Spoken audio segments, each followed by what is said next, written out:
Hi friends, welcome back to my channel.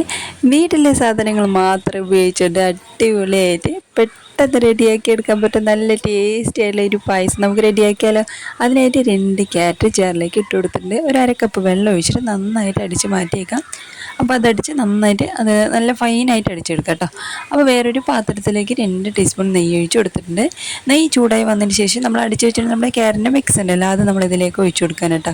ഇത് ഒഴിച്ചു കൊടുത്ത് നന്നായിട്ട് മിക്സ് ചെയ്തിട്ട് നല്ല തിളച്ച് വരട്ടെ കേട്ടോ. തിളച്ച് വന്നതിന് ശേഷം നമുക്ക് ബാക്കിയുള്ള സാധനങ്ങളെല്ലാം ഇട്ട് കൊടുക്കാം. നന്നായിട്ട് നമ്മുടെ നെയ്യ് നല്ല മിക്സ് ആയിക്കോട്ടെ. നമ്മുടെ ക്യാരറ്റിൽ നന്നായിട്ട് മിക്സായി വരട്ടെ. മിക്സായി വന്നതിന് ശേഷം പിന്നെ നമ്മൾ ഇതിലേക്ക് ഈ ക്യാരറ്റും നമ്മൾ റവ ഇട്ട് കൊടുക്കും കേട്ടോ. അപ്പോൾ അതിനെല്ലാത്തിനും ചേർത്തിട്ട് കുറച്ച് മധുരം ഇട്ട് കൊടുക്കാം. ആദ്യം ഒരു പിഞ്ച് ഉപ്പും പിന്നെ ഒരു അരക്കപ്പോളം പഞ്ചസാരയും ഞാൻ ചേർക്കുന്നുണ്ട്. അപ്പോൾ നിങ്ങൾ വന്നിട്ട് നിങ്ങളുടെ മധുരത്തിന് ആവശ്യത്തിന് പോലെ പഞ്ചസാര ബാലൻസ് ചെയ്ത് കൊടുക്കാം കേട്ടോ. അപ്പോൾ എല്ലാം കൂടിയിട്ട് നന്നായിട്ട് മിക്സ് ചെയ്ത് വരട്ടെ. നമ്മുടെ പഞ്ചസാര നന്നായിട്ട് അലിഞ്ഞതിന് ശേഷം നമ്മൾ ഇതിലേക്ക് പാലും റവ എല്ലാം ചേർത്ത് കൊടുക്കാം കേട്ടോ. അപ്പോൾ എല്ലാം കൂടെ നന്നായിട്ട് മിക്സ് ആയി വരാൻ തുടങ്ങിയിട്ടുണ്ട്. ഇതിന് ശേഷം നമ്മളിനി ഇതിലേക്ക് ഒരു അരക്കപ്പല്ല ഒരു 3/4 കപ്പോളം പാലാണ് കേട്ടോ ഒഴിച്ചു കൊടുക്കുന്നത്. ഇതുപോലെ നല്ല തിളച്ച് വന്നതിന് ശേഷം 3/4 കപ്പ് പാൽ ഒഴിച്ചു കൊടുത്തിട്ടുണ്ട്. പാല് നന്നായിട്ട് മിക്സ് ചെയ്ത് കൊടുക്കാം. നല്ല മിക്സ് ചെയ്തതിന് ശേഷം പിന്നെ വറുത്തതോ വറുക്കാത്തതോ ഏത് റവയാണെങ്കിലും കുഴപ്പമില്ല. അതായത് വെള്ള റവയാണ്. വറുത്തതാണെങ്കിലും വറുക്കാത്തതാണെങ്കിലും ഞാനൊരു അരക്കപ്പോളം ഇട്ട് കൊടുത്തിട്ടുണ്ട്. എല്ലാം കൂടി ഇട്ടിട്ട് നന്നായിട്ട് മിക്സ് ചെയ്ത് കൊടുക്കാം. റവ ഇങ്ങനെ നമ്മൾ ഈ പരവല പോലെ ഇട്ട് കൊടുക്കാം കേട്ടോ. മൊത്തത്തിൽ അങ്ങോട്ട് ഒറ്റയടിക്ക് ഒരേ സ്ഥലത്തായിട്ട് ഇട്ട് കൊടുക്കേണ്ട, പെട്ടെന്ന് കട്ട പിടിക്കാൻ ചാൻസ് ഉണ്ട്. അത് കാരണം ഇങ്ങനെ മുകളിലേക്കായിട്ട് അങ്ങനെ പരന്ന് കുറച്ച് കുറച്ചായിട്ട് ഇട്ട് കൊടുത്ത് നന്നായിട്ട് കൈവിടാതെ മിക്സ് ചെയ്ത് കൊടുക്കാം. നന്നായിട്ട് മിക്സ് ചെയ്തതിന് ശേഷം നമ്മുടെ ഈ ഒരു ലെവലെന്ന് പറയുമ്പോൾ നമുക്ക് ഉരുള പിടിക്കുന്ന ആ ഒരു തിക്നെസ്സിലാണ് നമ്മൾ ആക്കിയെടുക്കേണ്ടത് കേട്ടോ. ഇപ്പോൾ ഏകദേശം ആയിട്ടുണ്ട്. ഒന്നുകൂടി ചെറുതായിട്ടൊന്ന് നല്ല തിക്കായതിനു ശേഷം നമുക്ക് ഫ്ലെയിം ഓഫ് ചെയ്ത് കൊടുക്കാം കേട്ടോ. കൈവിടാതെ നന്നായിട്ട് ഇങ്ങനെ മിക്സ് ചെയ്ത് കൊടുക്കാം. നന്നായിട്ട് മിക്സായി വരട്ടെ. എല്ലാം അങ്ങനെ ഇതുപോലെയാണ് മിക്സ് ചെയ്തെടുക്കേണ്ടത്. നമുക്ക് ഇനി ഇത് ഫ്ലെയിം ഓഫ് ചെയ്ത് കൊടുത്തിട്ട് അത് ചൂടാറട്ടെ. ചൂടാറിയതിന് ശേഷം നമ്മൾ കയ്യിൽ കുറച്ച് നെയ്യ് തേച്ച് കൊടുത്തതിന് ശേഷം ചെറിയ ചെറിയ ഉരുളകളാക്കി എടുക്കാം. നല്ല സോഫ്റ്റാണ് കേട്ടോ. നമ്മളിത് ആവിയിൽ വെച്ചൊന്ന് വേവിച്ചെടുക്കും. അപ്പോൾ നമ്മൾ നന്നായിട്ട് കയ്യിൽ ചെറുതായിട്ടൊന്ന് എണ്ണ തേച്ച് കൊടുക്കട്ടെ. അപ്പോൾ എണ്ണ കയ്യിൽ ഒട്ടാതെ വരിക. അപ്പോൾ നമ്മൾ ചെറിയ സൈസോ വലിയ സൈസിലോ അത് നമ്മുടെ ഇഷ്ടാനുസരണം പോലെ നമുക്ക് ഇതുപോലെ നമ്മൾ ബോൾസാക്കി എടുക്കാം. അങ്ങനെ കണ്ടല്ലോ. അപ്പോൾ ഇതുപോലെയാണ് കേട്ടോ നമ്മൾ റെഡിയാക്കി എടുക്കേണ്ടത്. അപ്പോൾ നമ്മൾ മൊത്തത്തിൽ ഇതുപോലെ എല്ലാം ഒന്ന് ഉരുള പിടിച്ചതിന് ശേഷം നമ്മൾ ആവിയിൽ വെച്ച് വേവിച്ചെടുക്കണം. ജസ്റ്റ് ഒരു 5 മിനിറ്റ് ഒന്ന് ആവിയിൽ വെച്ച് വേവിച്ചെടുക്കണം.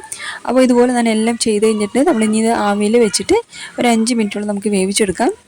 കണ്ടല്ലോ, നല്ല സോഫ്റ്റ് ആയിട്ടുണ്ട്. ഇത് ആവിയിൽ വെച്ച് വേവിക്കുമ്പോഴും ഒന്നുകൂടി നല്ല സോഫ്റ്റ് ആകുന്നത് കേട്ടോ. അപ്പോൾ നമ്മൾ ആവിയിൽ വെച്ചിട്ട് ഒരു 5 മിനിറ്റാണ് കേട്ടോ നമ്മൾ ചൂടാക്കി എടുക്കേണ്ടത്. ഓൾറെഡി നമ്മൾ ചൂടാക്കിയതാണല്ലോ, ജസ്റ്റ് ഒരു 5 മിനിറ്റ് മാത്രം വെച്ചാൽ മതി.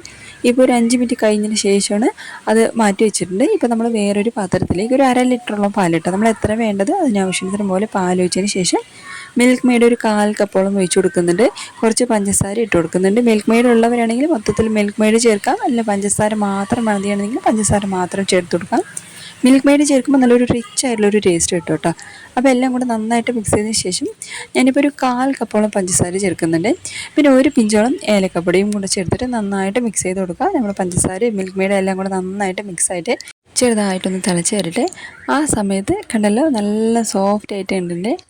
അപ്പോൾ ഇതെല്ലാം നമ്മൾ പാലിലിട്ടിട്ട് വീണ്ടും ഒരു 5 മിനിറ്റോളം ഒന്ന് സിമ്മിൽ തന്നെ വെച്ച് കൊടുക്കാം കേട്ടോ. അപ്പോൾ ഒന്നുകൂടി നല്ല സോഫ്റ്റ് ആയിട്ട് കിട്ടും. നമ്മുടെ ഈ ഉരുളയുണ്ടല്ലോ അത് നമ്മുടെ ഈ പാലിൽ കിടന്ന് നല്ല സോഫ്റ്റ് ആയിട്ട് ഉണ്ടാവും കേട്ടോ കഴിക്കുമ്പോൾ. അപ്പോൾ നമ്മൾ മൊത്തത്തിൽ ഇട്ട് കൊടുത്തിരിക്കുന്നത് എല്ലാം കൊണ്ട് നല്ല മിക്സ് ചെയ്ത് കൊടുക്കാം. ഇപ്പോൾ ഞാൻ ഒരു പാത്രത്തിൽ ഒരു 2 ടീസ്പൂൺ അരിമാവാണ് കേട്ടോ. അരിമാവിലേക്ക് കുറച്ച് പാൽ ഒഴിച്ച് കൊടുത്തിട്ട് അത് നമ്മളിതിലേക്ക് ഒഴിച്ച് കൊടുക്കുകയാണ്. ചെറിയൊരു തിക്നെസ് കിട്ടാനായിട്ടാണ് നമ്മൾ ചേർക്കുന്നത് കേട്ടോ. ഒരുപാട് തിക്കാക്കി എടുക്കേണ്ട, ഒരു ലൈറ്റായിട്ട് ഒരു ക്രീം പോലെ ആ ഒരു ലെവലിലേക്ക് മാത്രം മതി കേട്ടോ. അപ്പോൾ ചെറിയൊരു തിക്നെസ് ആവാൻ വേണ്ടി മാത്രം നമ്മൾ 2 ടീസ്പൂൺ അരിമാവാണ് ഇതിലേക്ക് ചേർത്തിരിക്കുന്നത്. എല്ലാം കൂടെ നന്നായിട്ട് മിക്സ് ചെയ്ത് കൊടുക്കാം. എല്ലാം നന്നായിട്ട് തിളച്ച് ചെറുതായിട്ടൊന്ന് കുറുകി വരട്ടെ. കുറുകി വന്നതിന് ശേഷം കാണിച്ചു തരാം. സിമ്മിൽ തന്നെ വെച്ച് കൊടുത്താൽ മതി. അങ്ങനെ ഇത് കണ്ടല്ലോ. അപ്പോൾ ഇതുപോലെ മാത്രം ആക്കിയാൽ മതി കേട്ടോ. നമ്മൾ ചൂടാറുന്ന സമയത്ത് ഒന്നുകൂടി ചെറിയൊരു തിക്നെസ് ആവും കേട്ടോ. അപ്പോൾ നമുക്കിത് കറക്റ്റാണ്. അപ്പോൾ നമുക്കിനി ഇത് നന്നായിട്ട് മിക്സ് ചെയ്ത് കൊടുക്കാം. കണ്ടല്ലോ, എല്ലാം നല്ല സോഫ്റ്റ് ആയിട്ടുണ്ട്. ഇനി നമുക്ക് ഫ്ലെയിം ഓഫ് ചെയ്ത് കൊടുക്കാം. അങ്ങനെ നല്ലൊരു അടിപൊളിയായിട്ട് നല്ല ക്രീമി ആയിട്ടുള്ള ഈ ഒരു ക്യാരറ്റും പാലും കൊണ്ട് അതൊരു ഹെൽത്തി ആയിട്ടൊരു സ്നാക്സാണ് കേട്ടോ. അപ്പോൾ നമ്മൾ ഇനി ക്യാരറ്റ് കൊണ്ട് ഇതുപോലെ ചെയ്ത് നോക്കാം കേട്ടോ. വീട്ടിലെ സാധനങ്ങൾ ഉപയോഗിച്ചുകൊണ്ട് അടിപൊളിയായിട്ട് റെഡിയാക്കി എടുക്കാം. അപ്പോൾ എല്ലാവരും ട്രൈ ചെയ്ത് നോക്കാം.